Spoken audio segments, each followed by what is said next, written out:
Plotinus Third Ennead 6th Tractate on the Impassivity of the Unembodied. Introduction. What does it mean to be affected? Plotinus opens by clarifying the central question, can incorporeal beings be affected or suffer changes? We often speak as though the soul feels pain or the gods are moved by love. But if the soul is truly incorporeal, how can it undergo anything? This is not simply a semantic question. For Plotinus, to be affected paschine is to undergo a change in form, a reconfiguration of being, which implies composition, extension, and vulnerability. These are properties of bodies, not of pure souls or intelligences. Therefore, the problem becomes clear. How can anything unembodied be moved or changed if change implies multiplicity and materiality? Incorporeal beings are self-contained and self-active. Plotinus begins by emphasizing that unembodied realities, such as Nous and pure soul, are not composite, not spatial, and not subject to external alteration.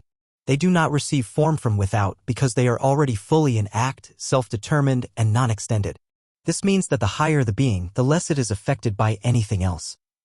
The one is beyond being, wholly impassive, never moved. Nous is pure intellect. It contemplates all things eternally without change. Soul, in its purest aspect, remains untouched by the body or sensation. Thus, Plotinus affirms unembodied beings are impassive. They do not suffer, do not change due to what is external because they have no outside, they are entirely within themselves, pure energia. 2. But doesn't the soul feel pain, emotion, or sorrow? At this point, Plotinus anticipates a powerful objection. We clearly experience emotions, pleasures, and pains, and these seem to occur in the soul. Doesn't that mean the soul is passive? Plotinus answers with a crucial distinction. It is not the true soul but the soul entangled in body that undergoes these affections. The soul lowers itself, projects itself into the realm of sensation and becomes identified with the body's movements. In that identification it seems to suffer, but the suffering belongs to the composite, not to the soul in its own nature. The soul, when recollected in itself, remains impassive, intelligible, and self-possessed. 3. The two souls, lower and higher. This leads to Plotinus' famous doctrine of the double life of the soul. On one side, the soul is turned outward, engaged with body, sense, emotion, and temporal flux. On the other, the soul is turned inward and upward, contemplating Nous, rooted in the intelligible. Only the first is subject to affection and disturbance, and even then, not the soul itself, but its imaginative and affective projection. The second remains untouched, abiding in the calm of divine thought. So when the soul suffers, it is because it forgets itself and is dragged into identification with the body. True spiritual practice, then, is not to escape the soul's nature, but to return to it, and thus to recover impassivity, apatheia, as a form of divine calm, not numbness. 4. The nature of passion, always tied to division and multiplicity. Plotinus teaches that passion and affection always imply division. There is a subject that suffers. There is a cause that acts upon it. There is a change or movement from one state to another. All this implies time, multiplicity, and relation, which are characteristics of the lower world. The higher world, by contrast, is simple, timeless, and self-present. There, things are what they are eternally. There is no becoming, only being.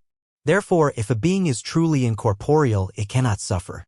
It may know, contemplate, or even love, but it does so actively, not passively. Its inner life is a radiation, not a reaction. V. The appearance of passion in the gods or intellect. What then do we make of poetic or mythic language that describes the gods as loving or Nous as thinking? Plotinus explains that such language is analogical, not literal. When Nous thinks, it is not engaged in discursive motion, it is thought. When soul loves, it is not drawn from lack, it expresses desire as the tension of assent, not as suffering. The gods do not suffer, they emanate. They radiate power, beauty, and life. The activity of the higher realm is pure actuality, not response, but creative overflowing. 6. The soul's return to impassivity, a moral and mystical path. Plotinus ends with a practical and spiritual teaching. The soul becomes impassive by turning inward and recovering its true nature. This is not repression, but liberation. By recognizing that emotions, fears, and pleasures arise only when the soul identifies with the lower, the philosopher learns to detach from these false selves. This is not coldness, it is clarity. The impassive soul is not indifferent, but awake, present, and filled with divine light. To reach impassivity is to become truly active, truly free, and truly oneself. It is to inhabit the realm where nothing happens because all things already are in their full perfection. Conclusion, impassivity as the signature of the divine. On the impassivity of the unembodied, Plotinus presents one of the deepest articulations of Neoplatonic metaphysics. To be unembodied is to be whole, self-contained, unchanging. Passion and suffering belong to the realm of mixture, not to pure being. The soul suffers only when it forgets its divine nature and identifies with the body. True philosophy is the art of remembering the soul's impassive core and returning to it. This vision is both metaphysical and moral.